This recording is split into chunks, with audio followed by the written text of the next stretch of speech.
Now, let's talk about Fergie, if we can call her that. And we know that despite all the scandals and scams, she's always managed to bounce back. And there are reports that say, here we go again. Barely a fortnight after being kicked out of the royal family, the former Duchess of York is trumpeting plans to restore her battered reputation. Andrew, what more can you tell us about this? Well, the Duchess of Devious Deals, poor old Fergie. She's permanently reinventing herself, isn't she? And she got into all sorts of trouble. She's got this scandal-soaked saga from steamy affairs and toe-sucking shame, which we've spoken about.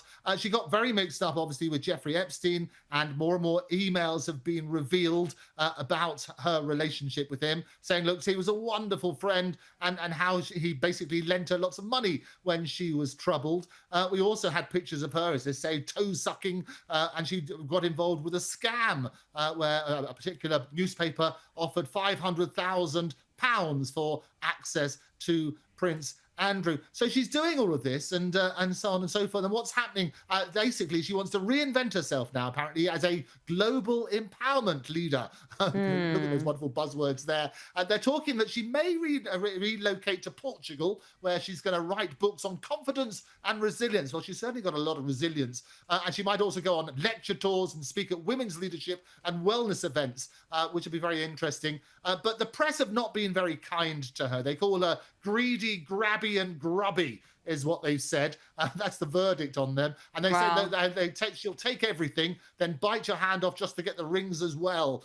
That's what they've said. But the suggestion is this, whilst this sort of uncertain future, she may go to Portugal to relocate where Eugenie lives at the moment, who's 35. She's got her husband down there, Jack Brooksbank, and they're said to have prepared a grand suite in their oceanfront villa at Costa Terra Gold and Ocean Club for Fergie, so she could well settle down and get away from this reputational quicksand. Okay, look, let's talk about Queen Elizabeth's treasured corgis. There are reports that King Charles is gearing up to reclaim Queen Elizabeth's corgis from Andrew Mountbatten Windsor and Sarah Ferguson amid claims that the disgraced Yorks can no longer provide a safe home for the pooches. We know how much the Queen loved her corgis. So what can you tell us about the King now reportedly planning on taking them from Andrew Mountbatten Windsor? And we spoke about this last time as well. Muick and Sandy, and there was even a little book which has been published by a fellow company in the News Corp Corporation as well. Where's Muick? The last of the Queen's corgis, and it was Princess Beatrice, 37, and Princess Eugenie, 35, who bought the two pups for the Queen, basically to distract her, provide some comfort when she lost Prince Philip in 2021.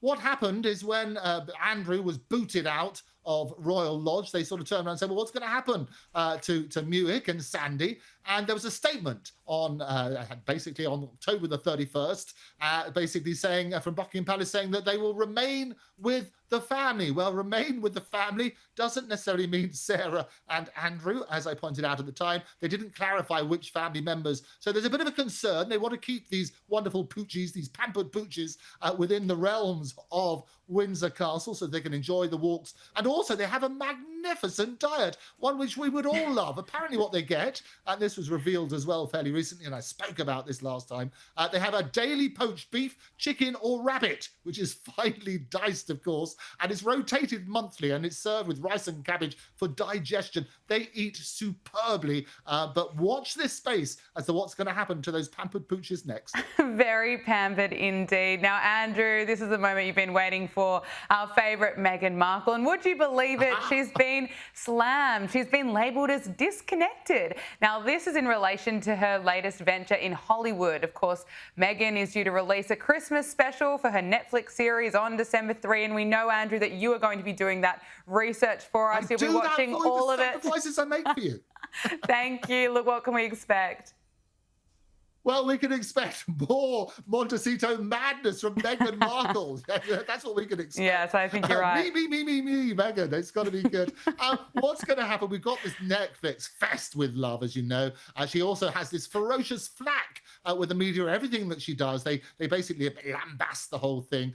December the 3rd is what we can expect. This Christmas special will be dropping, so but we'll be glued to that. But it can't mask this chasm. That's what it is between hype and Hollywood's Cook's harsh verdict. People just say she's so disconnected with pots of jam costing an absolute fortune. And it's not even jam, it's scam jam, because it doesn't have the right sort of balance. That's what they call it. And the candles, which cost an absolute fortune. You have to sell your left leg to get it. So all of that sort of nightmare. And of course, let's not forget those edible flowers. Everything's got those edible flowers. Oh, how could we forget? You can find those very carefully everywhere she goes, but she couldn't find a poppy for Remembrance Day. That was the scandal last week, but edible flowers are there.